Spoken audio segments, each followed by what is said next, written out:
Jake and I had been together for 3 years. The first 2 years were fine.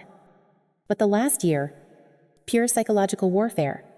He started checking my phone, questioning where I was going, who I was talking to. He would get irrationally jealous if male coworkers texted me about work stuff. He made jokes about me being unfaithful in front of our friends. When I got upset, he said I was overreacting and that guilty people get defensive.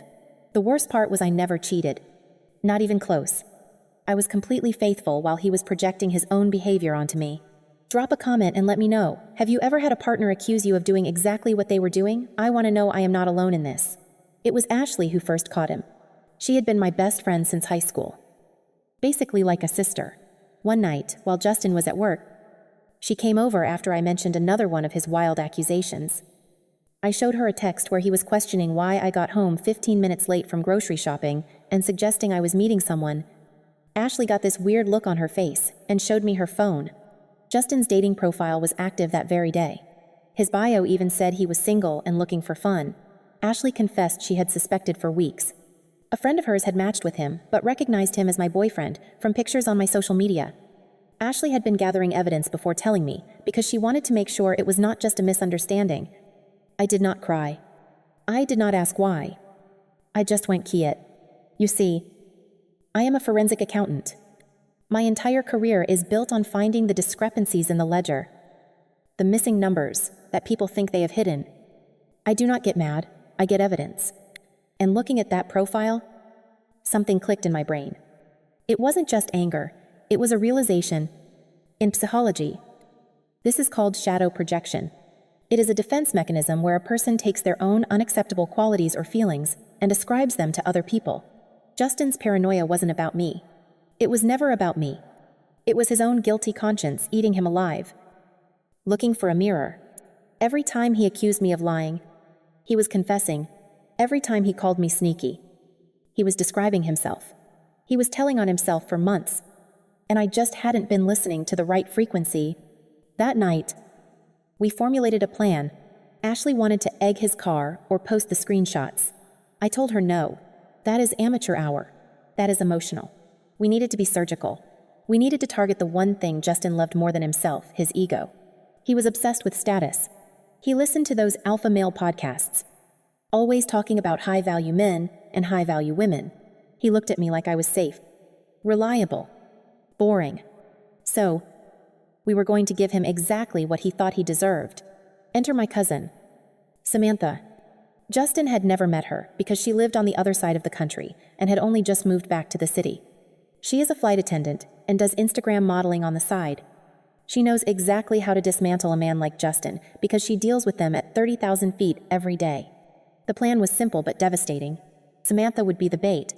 She would be the high-value woman he claimed he needed. She would act interested, feed his ego, and let him destroy his own life, trying to impress her. I would not have to lift a finger. I would just sit back and watch the audit trail.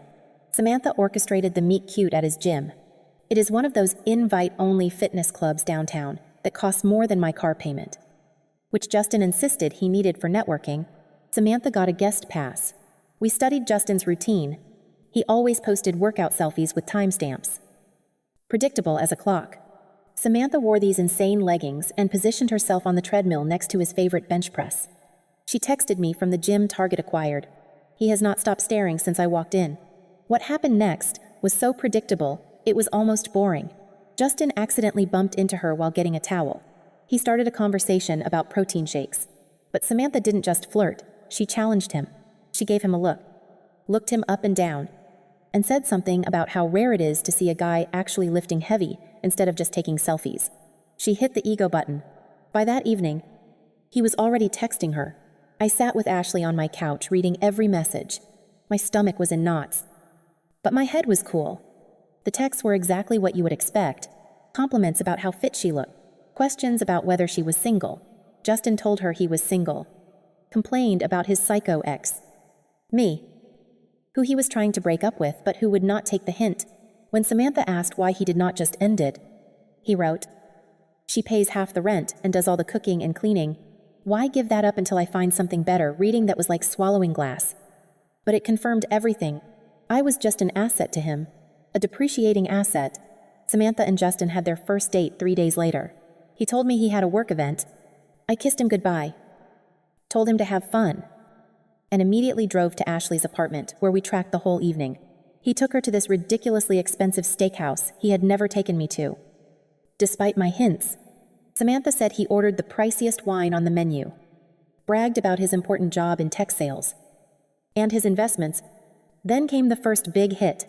A transaction alert popped up on our joint view app.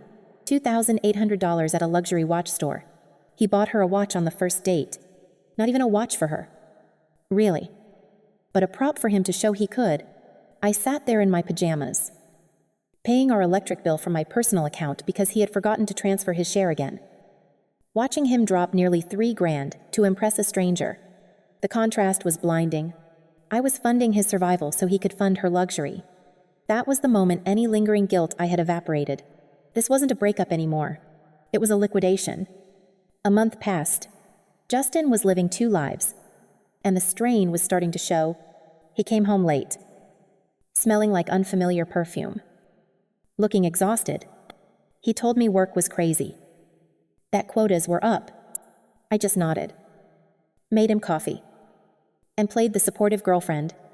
Meanwhile, Samantha was turning the screws. We decided it was time to test the limits of his delusion. We needed to see how deep the hole was that he was willing to dig. Samantha called him in a panic one Tuesday morning. She spun a story about a modeling contract dispute and a frozen offshore account. She needed a temporary wire transfer to cover legal fees. Just for 48 hours. The amount was $4,500. Justin did not have $4,500 liquid. I knew his finances better than he did. He was living paycheck to paycheck to maintain the appearance of wealth. But this is where behavioral economics kicks in. It is called the sunk cost fallacy. Justin had already invested so much time, energy, and money into the idea of Samantha, into the idea of himself as the kind of man who dates Samantha, that he could not back down. Stopping now would mean admitting he was a fraud. It would mean admitting he was not the alpha provider he was pretending to be. He did not call me to ask for help. He did not sell his golf clubs. Instead, I got a notification, a withdrawal from our future house savings account. The money we had been saving for a down payment for 2 years. He drained it. $4,500 gone in a click. He transferred it to his personal checking, then wired it to Samantha. When he came home that night, he looked gray. He told me the bank had made an error with the savings account, and he was sorting it out. I looked him dead in the eye and said, "I trust you to fix it, babe." He did not know that Samantha immediately transferred that money to Ashley, who put it into a separate high-yield savings account we nicknamed the severance package. He was stealing from our future to buy a fantasy that was actively mocking him. It was tragic. In a way, he was gambling with chips he did not own, sitting at a table where the dealer was his girlfriend's cousin. But he could not walk away. The ego is a hungry god, and it demands sacrifices. Things spiraled quickly after that. Justin was bleeding cash, dinners, gifts, loans to Samantha that were never repaid. He started selling things on eBay. His vintage guitar collection, gone. His crypto investments, liquidated at a loss. All while telling me we needed to tighten our belts. He canceled our Netflix subscription to save $15 a month while spending hundreds on cocktails for Samantha.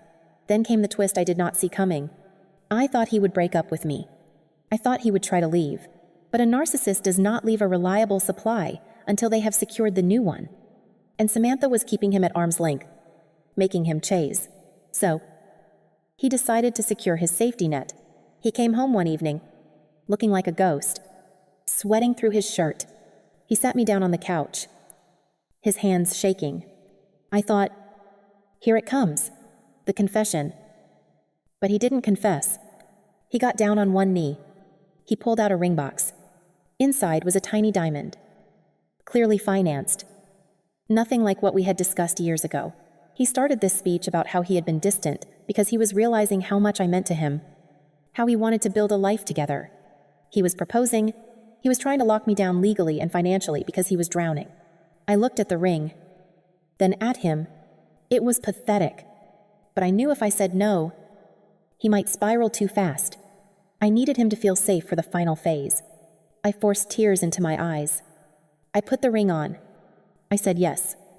The relief on his face was insulting. He thought he had tricked me.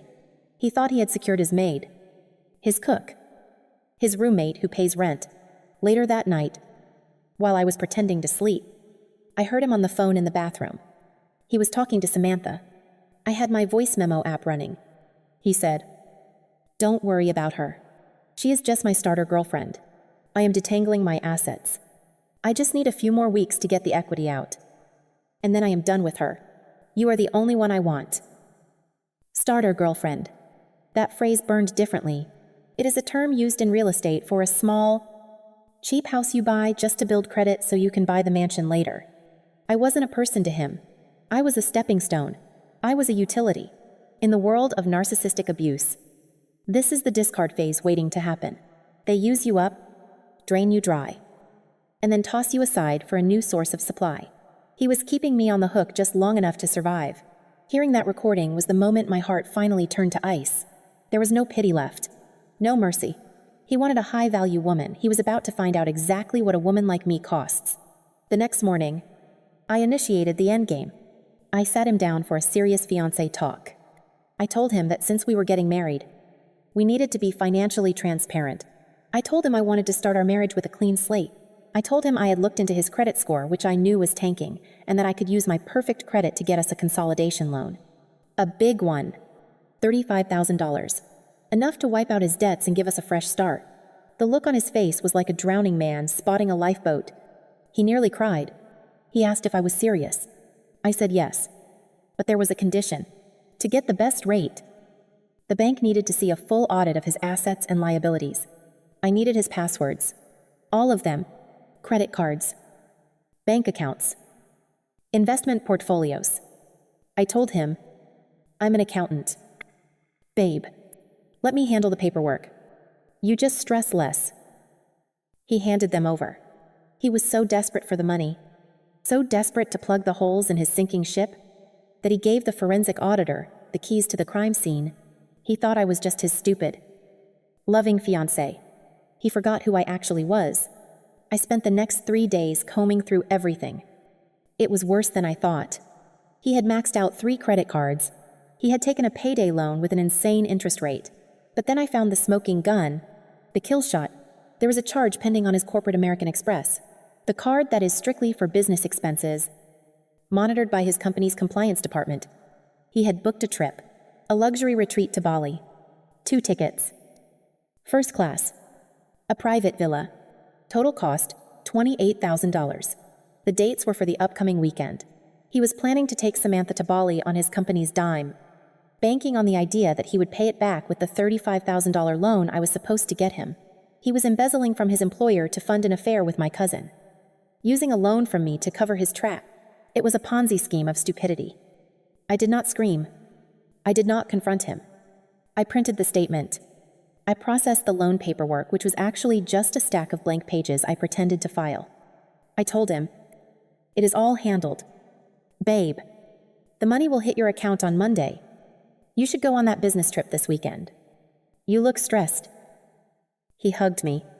He actually hugged me and thanked me for being so supportive. He packed his bags on Friday morning, kissed me goodbye, and told me he would bring me back a souvenir. He drove to the airport thinking he was the smartest man alive. He had the girl. He had the money coming. And he had the idiot fiancé at home keeping the lights on. I waited until his flight was scheduled to check in. Samantha was already at the airport. But she wasn't going to Bali. She was waiting in the terminal with Ashley. I stayed home. I logged into his corporate email. He had given me that password too.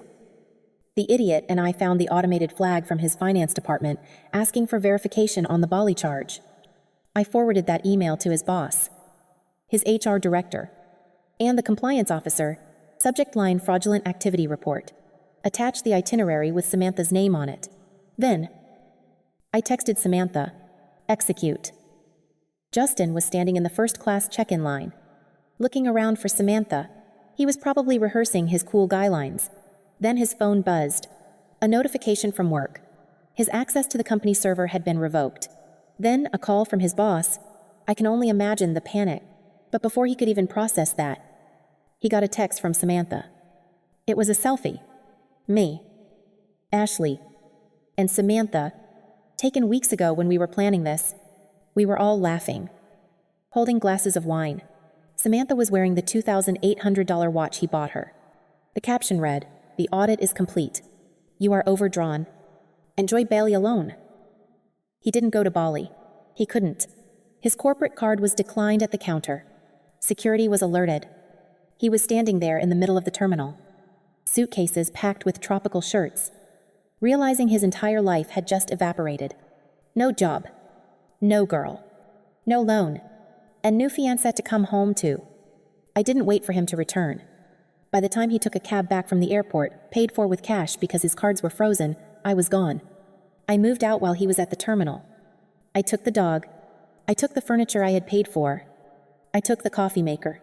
I left the apartment completely empty, except for one thing on the kitchen counter, the cheap engagement ring, and a printout of his starter girlfriend comment, transcripts. The fallout was absolute. Justin was fired for gross misconduct and embezzlement because he never paid back the corporate card. The company pressed charges. He is currently facing legal action. The consolidation loan obviously never existed. So his personal debts came due immediately. He had to declare bankruptcy. Samantha blocked him on everything. Ashley posted the story on her blog without using names. But enough people in our city guessed. His reputation is ash. As for me, I am sitting in my new apartment. It is quiet here. The air feels lighter. I opened my laptop this morning and pulled up my life spreadsheet. I deleted the row labeled Justin.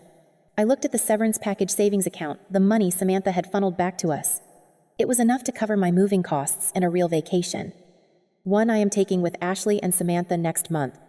I did not lose 3 years. I paid 3 years of tuition to learn exactly what I am worth. I learned that I am not a starter home. I am the whole estate. And I learned that if you treat a woman like a line item, do not be surprised when she balances the books. Last night, my Ring doorbell alerted me at 3 in the morning. It was Justin. He was drunk, crying, banging on the door of my old apartment, which I obviously do not live in anymore. He was screaming that he was sorry, that he made a mistake, that he loved me. I watched the feed from my warm bed, sipping tea. I didn't feel angry. I didn't feel sad. I just felt efficient. I saved the video to a folder on my desktop named Tax Write-Offs. Then I went back to sleep. If you have ever had to audit a toxic person out of your life to save your sanity, hit that share button. And tell me in the comments, what was the one red flag you ignored until it was too late?